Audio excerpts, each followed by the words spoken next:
Second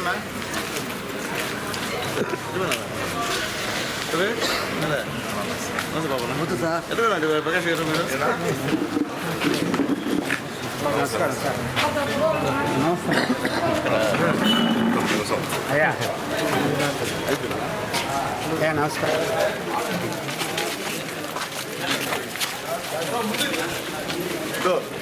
వచ్చిలా కొబ్బరి phone number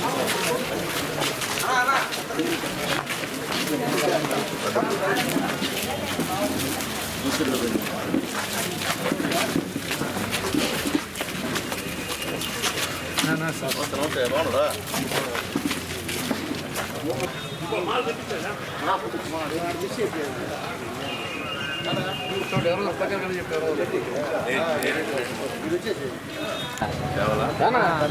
మాజీ councillor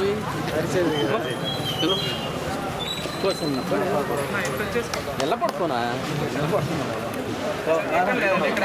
జోహార్ India జోహార్ India జోహార్ India నాయకత్వం తెలుగుదేశం తెలుగుదేశం తెలుగుదేశం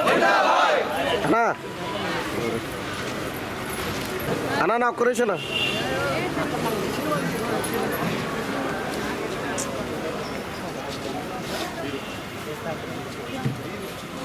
ఓకేనా వచ్చాడన్నా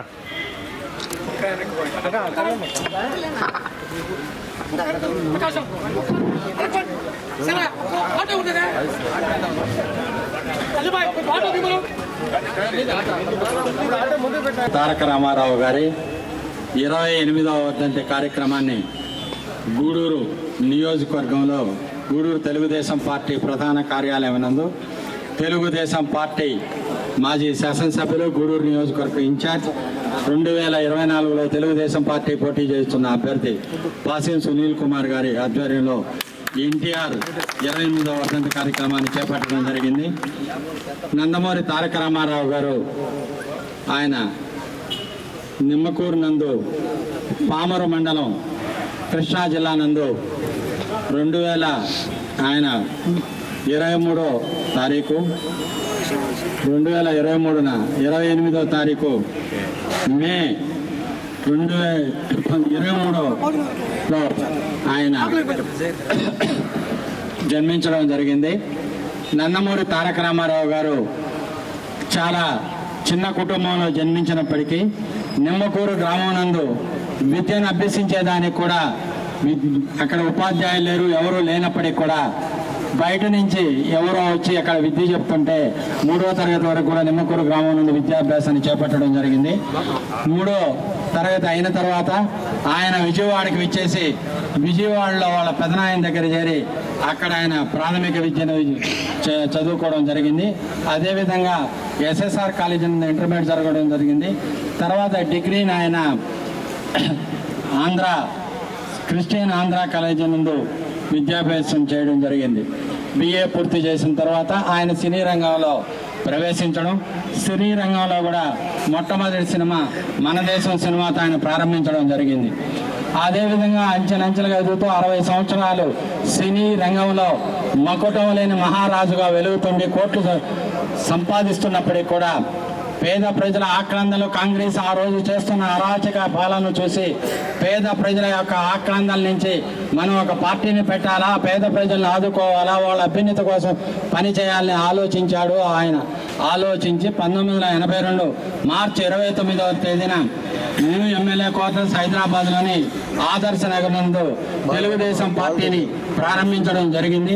తెలుగుదేశం పార్టీ ప్రారంభించినప్పుడు ఆ తెలుగుదేశం పార్టీకి ఒక జెండాని రూపకల్పన చేయాలా అనే ఆలోచనతో పార్టీ యొక్క జెండాని ఏ విధంగా ఏర్పాటు చేయాలని ఆలోచించి పసుపు పచ్చని శుభప్రదమైనటువంటి పసుపు గుడ్డపై తెలుగుదేశం పార్టీ జెండాని ఆయన ముద్రించడం జరిగింది. దానికి సంబంధించినటువంటి ఎర్రటి పల్ల చక్రము కార్మికుల కోసం, పచ్చటి నాగలి రైతుల కోసం, దానికి తెల్లటి గుడిసెను స్వచ్ఛమైన పేదలని ఆదుకోవాలని గుడిసెను నిర్మించడం జరిగింది. ఈ విధంగా తెలుగుదేశం పార్టీ జెండాని నందమూరి తారక రామారావు రూపకల్పన చేసి అక్కడ రథంలో 32,000 కిలోమీటర్లని రథంలో తిరిగి తెలుగుదేశం పార్టీని 9 నెలల్లో అధికారాలను చేపట్టి జనవరి 9వ తేదీన ప్రమాణ స్వీకారం ప్రజల ముందర వచ్చి ప్రమాణ స్వీకారం చేసిన ఏకైక ముఖ్యమంత్రి ఆంధ్రప్రదేశ్లో నందమూరి తారక రామారావు అనే విషయాన్ని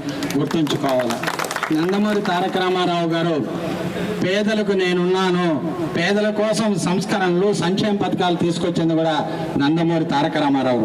అప్పుడు అధికారంలో ఉన్న కాంగ్రెస్ పార్టీ 90 సంవత్సరాలు పరిపాలించినప్పటికీ కూడా ఎటువంటి సంక్షేమం సంస్కరణలు తీసుకురాలేదు. పేదల కోసం మొట్టమొదటిసారిగా వారికి పెన్షన్ ఇవ్వాలా, పెన్షన్ విధానాన్ని అమలు జరపాలని 30 రూపాయలతో వృద్ధాప్య పెన్షన్, వితంతు పెన్షన్, వికలాంగుల పెన్షన్ తీసుకొచ్చిన ఘనత డాక్టర్ నందమూరి తారక రామారావు గారికి దక్కుతుంది. పేదల కోసం తీసుకున్న మొట్టమొదటి సంక్షేమ పథకం. అదేవిధంగా కిలో బియ్యం 2 రూపాయలకి ఇచ్చిన ఘనత కూడా డాక్టర్ నందమూరి తారక రామారావు దక్కుతుంది. ఆ రోజు బియ్యంతో అన్నం వండుకొని తినే పరిస్థితులు చాలా మందికి లేవు. అంటే బియ్యం అనేది కూడా తెలియని పరిస్థితులు, మొక్కజొన్న భోజనం చేసుకొని తినే పరిస్థితుల్లో ఆ రోజు ఆయన బియ్యం ఉచితంగా 2 రూపాయలకే కిలో బియ్యం ఇచ్చి ప్రతి కుటుంబాన్ని ఆదుకోవడం జరిగింది. అదేవిధంగా కార్మికుల కోసం చాలా సంక్షేమ పథకాలను తీసుకొచ్చి కార్మికులను కూడా ఆదుకోవడం జరిగింది. రైతుల కోసం హార్స్ పవర్ 50 రూపాయలకే ఇచ్చి రైతులకు మొట్టమొదటిసారిగా వాళ్ళు పండించుకోవాలంటే 24 గంటలు కూడా కరెంట్ ఇచ్చిన ఘనత కూడా ఆ రోజు హార్స్ పవర్కి 50 రూపాయలు సంవత్సరానికి కట్టే పద్ధతిని తీసుకొచ్చింది కూడా మన డాక్టర్ నందమూరి తారక రామారావు గారు అనే విషయాన్ని గుర్తుంచుకోవాలి. ఈ విధంగా సంక్షేమ పథకాలు తీసుకుంటూ ముందుకెళ్తున్నప్పుడు ఆయన యొక్క జీవితంలో ఒక సికండి లాగా ఒక మహిళ రావడం, ఆయన జీవితంలోకి వెళ్ళడం, ఆయన నేను చెప్పింది జరగాల, ఆమె చెప్పింది చేయాలన్నప్పుడు పార్టీలో తిరుగుబాటు రావడం, పార్టీ అంగీకరించకుండా పోవడం, ఆ మహాతల్లి వల్ల ఆయన జనవరి 18వ తారీఖున 1996లో మరణించడం జరిగింది. ఆ నాయకుడు మరణించిన తరువాత మన పార్టీ దిశ నిర్దేశించి పార్టీని ముందుకు తీసుకుపోవడానికి దానికి ముందు సెప్టెంబరు 1995 1వ తారీఖున చంద్రబాబు నాయుడు గారు ముఖ్యమంత్రిగా ప్రమాణ స్వీకారం చేయడం. అప్పటి నుంచి ఇప్పటి వరకు కూడా మన పార్టీని ముందుకు నడిపిస్తూ పార్టీ కార్యక్రమాలన్నీ జరిపిస్తూ సంక్షేమం అభివృద్ధిని 2 కళ్ళతో చూస్తూ పార్టీ సింబల్ అయిన ఉండే సైకిల్ గుర్తుకుని వాడి సంక్షేమానికి ఒక అభివృద్ధికి పెట్టుకొని ఈరోజు మనం ముందుకెళ్తున్నాం. రాబోయే ఎన్నికల్లో కూడా మనం అందరం కలిసి కట్టుగా ఉండి 294 పోలింగ్ కేంద్రాల్లో అందరం మెజార్టీ తీసుకొచ్చి అత్యధిక మెజార్టీతో మన తెలుగుదేశం పార్టీ అభ్యర్థి అయినటువంటి పాసిం సునీల్ కుమార్ గారిని గెలిపించాల్సిన బాధ్యత మనందరం. గారిని ఎన్టీఆర్ అంటారు, నటనలో తిరుగులేని రాజు. అదేవిధంగా ఆర్టీఎన్ అంటే రాజకీయాల్లో తిరుగులేని నాయకుడు అనే విషయాన్ని మనం గుర్తుంచుకోవాలి. ఆ నాయకుడిని ప్రారంభించిన ఒక పార్టీలో మనం కొనసాగడం ఇది మన పూర్వజన్మ సుకృతం అని తెలుసుకొని ప్రతి ఒక్కరికి కూడా ఆ రోజు ధనవంతులు ఒక అగ్రవర్ణ కులాల వారి రాజకీయాల్లో ఉన్నారు. మన బీసీలు ఎస్సీ ఎస్టీలను అందరూ కూడా తీసుకురావాలి. బీసీలు అనే వాళ్ళకి 20% రిజర్వేషన్ స్థానిక సంస్థలో ఇచ్చింది కూడా నందమూరి తారక రామారావు గారు. ఎస్సీలకి 14% 16% చేయడం జరిగింది.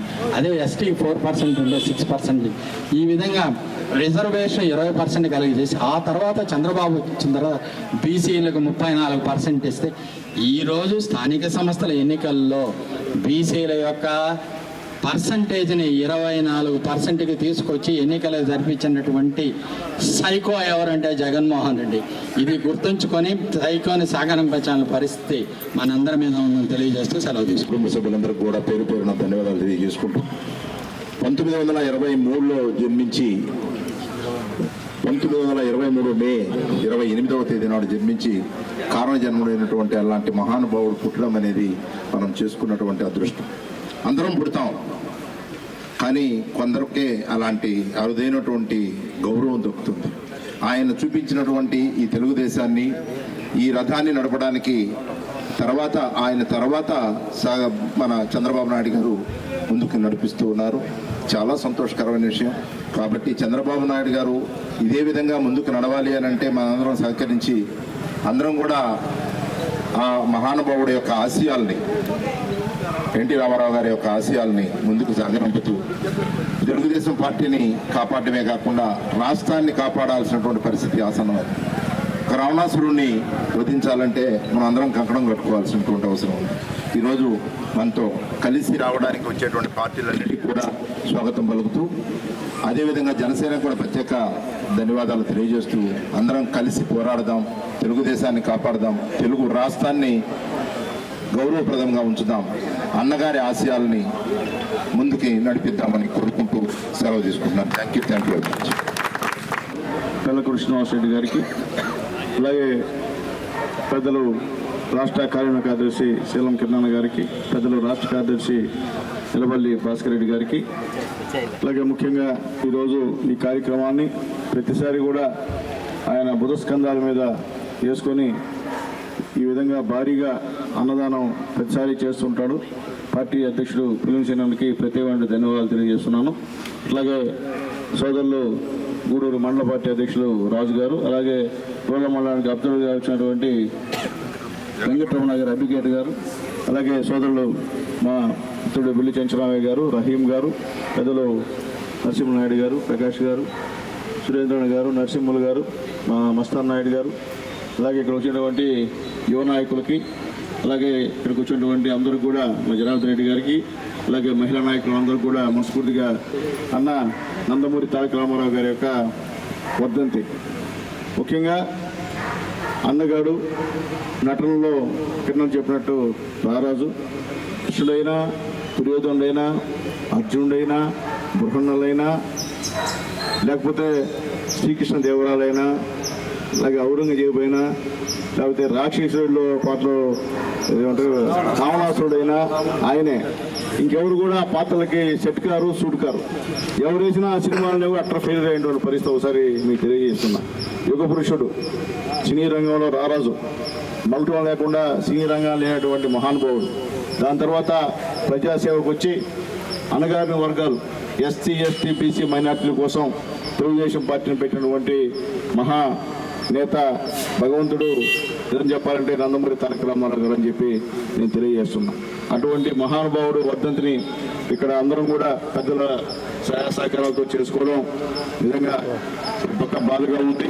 అట్లాగే మహానుభావుడు ఇప్పుడు దాకా కూడా ఎవరు కూడా మర్చిపోకుండా బతుకున్నంతకాలం అందరి మనసులో చిరస్థాయిగా ఉండే చిరంజీవి నందమూరి తారక రామారావు గారు అని చెప్పి నేను తెలియజేస్తున్నా. ఆయన పెట్టినటువంటి పార్టీలో ఈరోజు అందరం కూడా మన నాయకుడు నందమూరి తారక రామారావు గారి వారసులు చంద్రబాబు నాయుడు గారి నాయకత్వంలో అందరూ కూడా పనిచేస్తున్నాం. అట్లాగే ముఖ్యంగా రేపు రా కదిల్రా అనేటువంటి పెద్ద బహిరంగ సభ వెంకటగిరిలో జరుగుతుంది. గూడూరు నియోజకవర్గం నుంచి 15,000కి తగ్గకుండా మా నాయకులు, మండల పార్టీ అధ్యక్షులు, జిల్లా నాయకులు, రాష్ట్ర నాయకులు, కార్యకర్తలు, మహిళలు అందరి యొక్క సహాయ సహకారాలతో ఏర్పాట్లు చేస్తున్నాం. ఖచ్చితంగా రా కదిల్రా అనేటువంటి ఈ సభ ప్రతి దగ్గర కూడా బ్రహ్మాండంగా విజయవంతమైన పరిస్థితులు చూస్తున్నారు. ఊహించిన దానికంటే ఎక్కువగా ఈ సభని ప్రజలు, ముఖ్యంగా యువకులు, మహిళలు వచ్చి విజయవంతం చేస్తున్నారు. అట్లా ఖచ్చితంగా గూడూరులో కూడా ఈ సభ నుంచి వెంకటగిరికి అందరూ వెళ్ళి అక్కడ విజయవంతం చేయాలని కోరుకుంటూ, రేపు మళ్ళీ మీకు ఎవరి బాధల్లో ఉంటాం కాబట్టి తీసుకున్న వాళ్ళకి, ఇక్కడ తీసుకుపోయిన వాళ్ళకి మంచి భోజనాలు ఏర్పాటు చేస్తాం, పెట్టించండి. ఆటోల్లో కూడా వస్తున్నారు, అది ప్రమాదకరం. అది కూడా మేము చాలా వరకు చెప్తాం వద్దని చెప్పి, ఎందుకంటే టాటా మ్యాజిక్లో ఉండవచ్చు. కానీ ఇవన్నీ ఉన్న దగ్గర కూడా మన ఆటోలు అంటే కొద్ది ప్రాబ్లం. చిట్టమూరు నుంచి ఆటో 70-80 కిలోమీటర్లు, 70-80 కిలోమీటర్ ఆటో ప్రయాణం అంటే అది నరకం. అంతకన్నా ఈరోజు ఈ కార్యక్రమాన్ని ఇంత బ్రహ్మాండంగా చేస్తున్నటువంటి తెలుగుదేశానికి మరొకసారి అభినందనలు తెలియజేస్తూ, ఖచ్చితంగా రాబోయే రోజుల్లో ఈ రాష్ట్రానికి చంద్రబాబు నాయుడు గారు ముఖ్యమంత్రి అవ్వడం ఖాయం. ఆల్రెడీ తేలిపోయింది, ఆయనే ముఖ్యమంత్రి అని తేలిపోయింది. దాంతోనే జగన్ గారికి మైండ్ బ్లాక్ అయ్యి పిచ్చి పెట్టి రకరకాల అభ్యర్థులు మారుస్తున్నాడు. నువ్వు 175 మంది అభ్యర్థులు మార్చినా, నువ్వు కూడా పోటీ చేయకపోయినా, నువ్వు పోటీ చేసినా ఈ రాష్ట్రానికి ముఖ్యమంత్రి, కాబోయే ముఖ్యమంత్రి నారా చంద్రబాబు నాయుడు గారు అని చెప్పి నేను తెలియజేస్తున్నా. ఎందుకంటే మీరు చేసిన అరాచక పాలనని ఈరోజు ప్రజలందరూ చూస్తున్నారు. మళ్ళీ ఈ జగన్ వద్దు, జగన్ బాయ్ బాయ్ అని అందరూ కూడా అనేటువంటి కార్యక్రమం అని చెప్పి తెలియజేస్తూ, మన నాయకులందరూ కూడా ఈరోజు భవిష్యత్తు గ్యారంటీ దాంట్లో అందరూ పాల్గొనండి. నెలాఖరు దాకా టైం ఇచ్చారు కాబట్టి దయచేసి 100% మనం ఈ బాబు షూరిటీ భవిష్యత్తు గ్యారంటీని ఖచ్చితంగా చేయాల్సిన అవసరం అని చెప్పి మీ అందరికీ తెలియజేస్తూ, ఆ పథకాలని, సూపర్ 6 పథకాలని ఇంటింటికి చెప్తేనే మనకి ఊరికే మీరు పాంపడేసి ఇంట్లో పెట్టుకునే కాదు, అది తీసుకెళ్ళి మీ గ్రామాల్లో ఇంటిని తిరిగి అమ్మ బాబు గారికి గెలిస్తే ఇవి వస్తాయని చెప్పి చెప్పాల్సిన బాధ్యత తెలుగుదేశం పార్టీ బూత్ కమిటీ కన్వీనర్లు, తెలుగుదేశం పార్టీ నాయకులు, పదవులు తీసుకున్నటువంటి అందరి మీద కూడా ఉందని చెప్పి మీ అందరికీ నేను తెలియజేస్తూ నేను సెలవు తీసుకుంటున్నాను. జై హింద్, జై ఎన్టీఆర్. జోహార్ ఎన్టీఆర్. సునీలన్న నాయకత్వం, సునీలన్న నాయకత్వం, సునీలన్న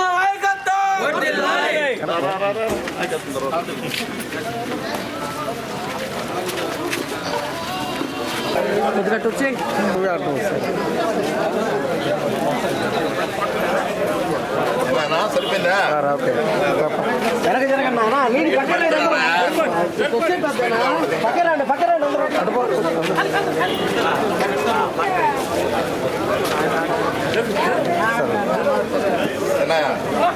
కారంగా పెట్టు.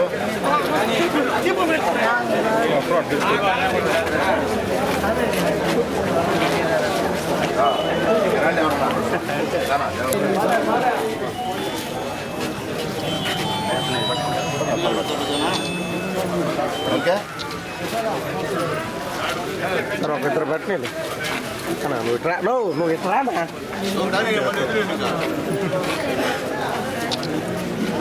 ఓకే అయిపోయింది. స్పీడ్ అండి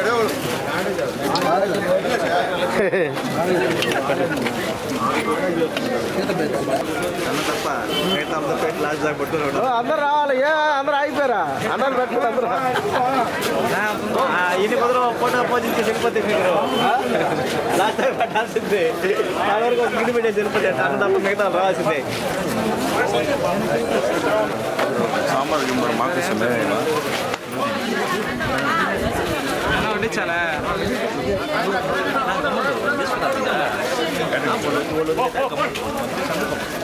దయచేసి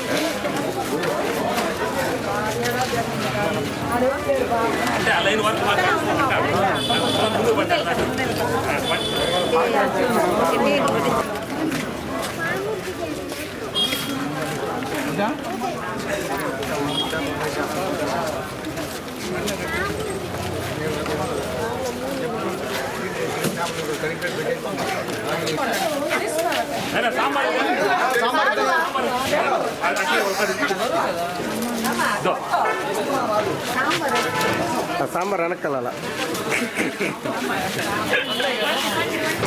ఎట్ట కనపడుతున్నాను నేను.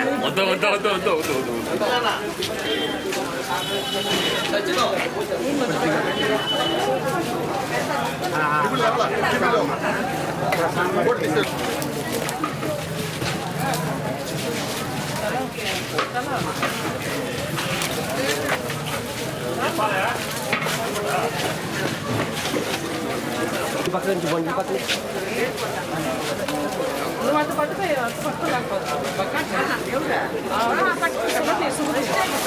అట్ట కాదు బరువు కదా.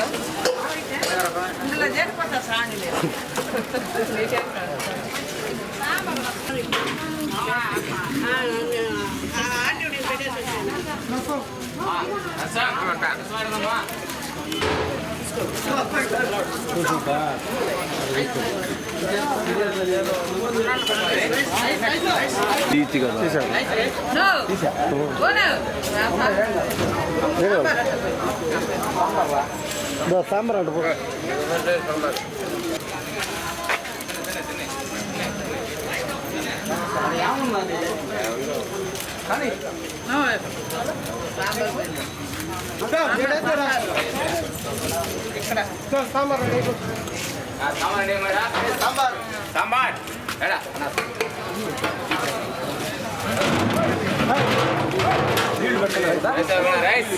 సాంబార్ పట్టే